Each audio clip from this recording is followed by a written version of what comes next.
అర్జున్ గారు నిన్న ముఖ్యమంత్రి గారు అసెంబ్లీలో ప్రస్తావించిన తర్వాత మీరు ప్రెస్ మీట్ పెడతారనంటే పశ్చాత్తాపంతో ప్రెస్ మీట్ పెడుతున్నారని చెప్పి నేను అనుకున్నా. ఎందుకంటే సంధ్యా థియేటర్ సంఘటన జరిగిన తర్వాత ఆ సంఘటన మీ దృష్టికి వచ్చిన తర్వాత కూడా మీరు ఈ రకంగా మూవీ ఎప్పటి వరకు చూసిర్రు, ఎప్పటి వరకే క్లాప్స్ కొట్టిర్రు, వెళ్లేటప్పుడు మీరు అభివాదం తెలుపుకుంటూ వెళ్ళినరా లేదా మీరు ర్యాలీగా వెళ్ళినరా, చాలా క్లియర్ గా ఫుటేజెస్ కనబడుతున్నాయి.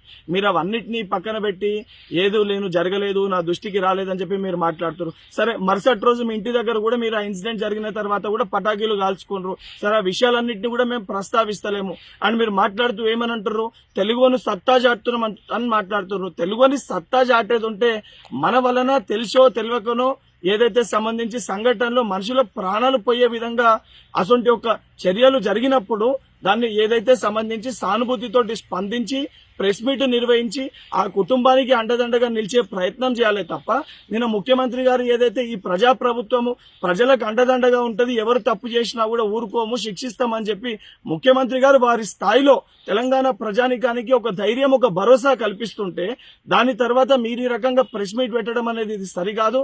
ఇప్పటికన్నా మీరు మాట్లాడిన మాటలపైన మీరు ఆత్మవిమర్శ చేసుకొని మీరు మాట్లాడిన మాటల్ని వెనుకకి తీసుకోవాలని చెప్పి డిమాండ్ చేస్తున్నారు.